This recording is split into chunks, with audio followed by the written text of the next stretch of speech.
के साथ आप देख रहे हैं कलम संघर्ष न्यूज। कल तटरक्षक दल को 30 समुद्री मील दूर से 2 नाविकों के शव मिले। दोनों नाविकों के शव पीपापाव तटरक्षक दल द्वारा पीपापाव बंदरगाह लाए गए। अमरेली के सांसद भरत सुतरिया और विधायक हीरा सोलंकी प्रशासनिक अधिकारियों के साथ पीपापाव बंदरगाह पहुंचे थे। दोनों नाविकों के शव जफराबाद अस्पताल लाए गए। सांसद भरत सुतरिया, स्थानीय विधायक हीरा सोलंकी, जिला पुलिस अध्यक्ष संजय खसरा अधिकारियों के साथ जफराबाद अस्पताल पहुंचे। सांसद और विधायक ने परिवार को अपनी संवेदनाएं दी। 9 नाविक अभी भी समुद्र में लापता हैं, उनकी तलाश शुरू कर दी गई है।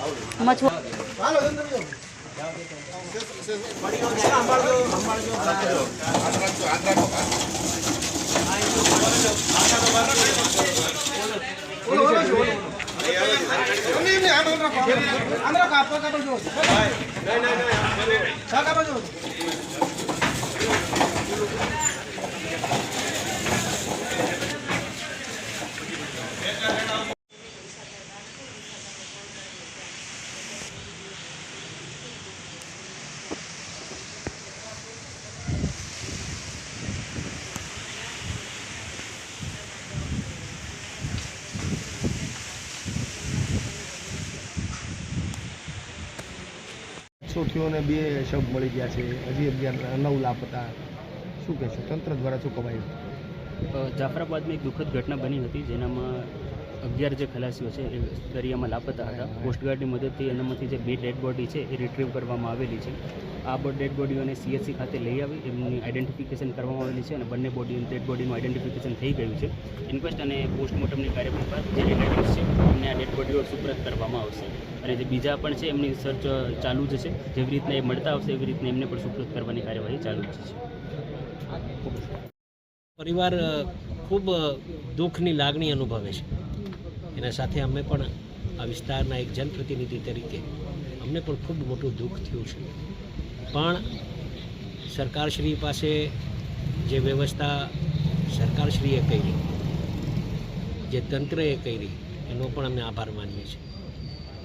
હેલિકોપ્ટરની સુવિધા મળી, શિપની સુવિધા મળી અને શિપને સફળતા પણ મળી, પણ હજુ પણ જ્યારે 9 જણા લોકો જે મિસિંગ છે, શિપગાર્ડના અધિકારી સાથે બેઠીને અમે ચર્ચા કરી અને એવી પણ સ્થિતિની ગંભીરતાપૂર્વક અમને બધી ધ્યાન ઉપર મૂક્યું, એવે જે વર્ણન કર્યું એ વર્ણન અમને પણ શોકદાયી, કેમ કે જે સ્થિતિએ એ લોકોએ કામ કર્યું છે એ સ્થિતિ એ લોકોને જ પૂછી શકાય।